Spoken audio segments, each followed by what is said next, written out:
My name is Brouwer. I was born in the village of Baren, home of the royal family. Funnily enough, that is my age. I'm turning 62 this summer, and outsiders would never guess that I am a metalhead, as I look like an inconspicuous average civilian to most. I have worked as a teacher in secondary education, as a lecturer in university, and I am currently employed as a senior policy advisor with the local government of my hometown of Utrecht. Otherwise, I think I might be performing as an actor and singer in large musical stage productions. Listen to music, or watch films and series, or read graphic novels and other works of fantasy fiction. Travelling is also an expensive hobby of mine, especially to sunny islands, such as Hawaii, the Canary Islands, Corsica or Sicily, where I am travelling this summer, or to historic cities that hold architectural treasures beyond belief. Oh yes, I warm my voice up by humming, singing scales, and drinking lots of water. Also, I like to be alone a bit before curtains, if not only to deal with my apparently innate stage fright that still makes my knees wobble before going on stage, even after over 40 years. I'd love to visit Alaska, Iceland and Japan, or return to New Zealand. I am a huge fan of endless horizons and natural phenomena that can be found in these territories.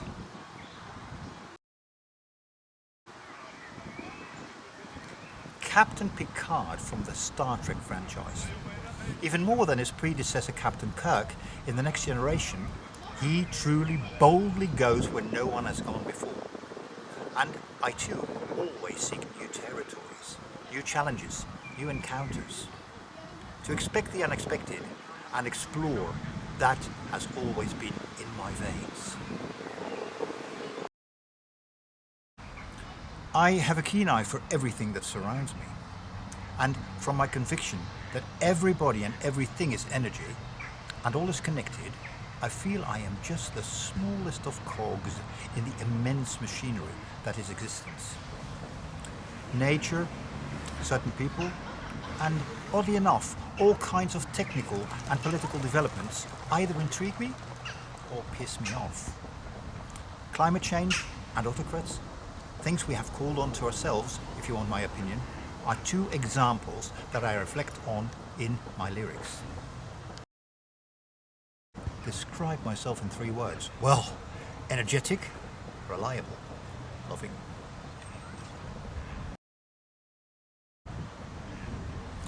Ute Lemper is my favourite singer, performer, actress, even painter of all times. I was first introduced to her when she performed a song from Les Miserables on a TV show in the late 80s, and I was hooked from that moment on. I go to her shows whenever I can, and have attended her performances in Buenos Aires, London, Prague and Amsterdam, to name but a few venues. Over the years we have become friends, and that is very special to me. Ronnie James Dio, Iron Maiden, Queensryche and a bunch of others. I also admire those musicians who have used their talent to create shows involving multiple musicians and vocalists, such as Arion, Avantasia and Magoria. I had always wanted to be part of something like that. Rising by Rainbow and its follow-up Long Live Rock and Roll stand out. But so do Peace of Mind by Iron Maiden and Operation Mindcrime by Queensryche, and more recently, Mystery captured me completely with their Lies and Butterflies album. Ronnie James Dio, without a doubt. Don't even have to think about that. And Ute Lemper, of course. Operetta. My parents dwelled on that. Through their repeatedly playing Franz Lehár works, I still know most tunes from most of those that my 2 brothers and I were force-fed by heart. My elder brother later discovered Supertramp and ABBA, My younger brother liked ELO and Talk Talk, and I played Kiss all the time until the new wave of British heavy metal hits. Grease. Still have it. It was all the rage back when I was 15 years old, and it got me into the musical theatre as well. Seen dozens of shows in London, San Francisco and Amsterdam, among other cities. I tried my hand at classical guitar when I was 17, but abandoned that to be able to afford driving lessons. Wish I had continued now, but I have no regrets whatsoever focusing on singing. I am self-taught. Nothing will ever top that first live show I ever attended at just 17, Kiss and Iron Maiden, in Leiden, the Netherlands in 1980.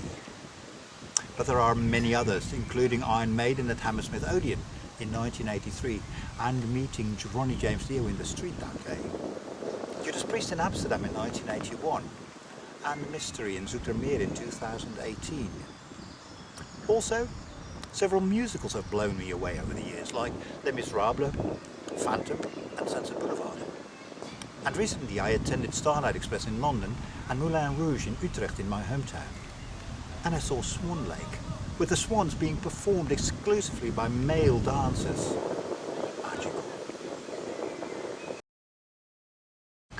Probably keys, as they present limitless possibilities.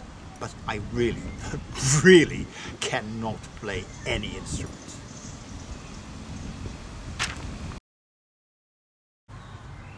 Releasing my debut solo album Exist Collateral Damage on my 60th birthday.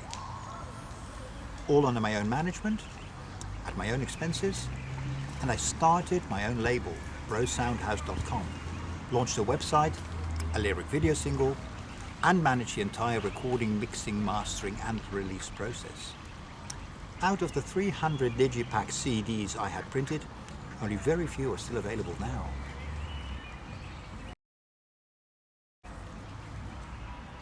Rainbow Rising. Just over half an hour of music, but completely mind-blowing in every respect. I am the voice of humanity, and I've also taken on the role of narrator as well. Although, for the stage production, we are still undecided as to whether or not to perform the narration live or play it back. A Facebook post by Jos and Nico, who later said they had wanted me to be part of this from the outset. I recognise the promise this project held, and I feel privileged to be part of this.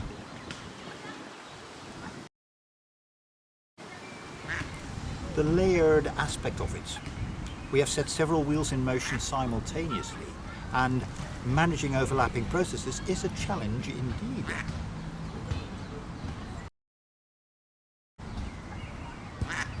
The heartwarming support from those involved, and from people around me in my network and even people I have never met online. From the moment I started creating, singing vocal lines, to the first musical ideas that the other two had recorded, I knew that we were in sync. That confirmation has been encouraging throughout.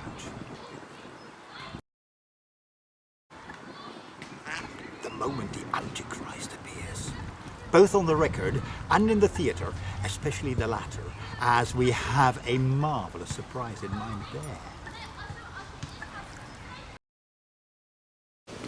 The cliffhanger with which we end Act 1, when all seems utterly lost and despairing, when there is really not a simmer of hope left, and then intermission. In one word even, spiraling. When we get together, we truly feel that the sum of all individual contributions will be larger, much larger than its parts. The Antichrist. He is so pivotal to the entire plot. If it were not for him, the storyline might fall apart altogether. He has incredible vocal parts and exquisite lyrics to perform. Couldn't hold a candle to him though. The singer performing his part is amazing. This is the first cast show that I have ever co-written and performing. Well, not counting that adaptation of Blood Brothers that I wrote the libretto for and performed the songs in the late 90s. Here, I am involved in every aspect of this entire project as a creator as well as a performer. I am even chairing the Disambiguation Foundation, which we started especially for Sphragida. It adds several dimensions to the recorded version. It offers an experience that will appeal to all the senses rather than just the ears.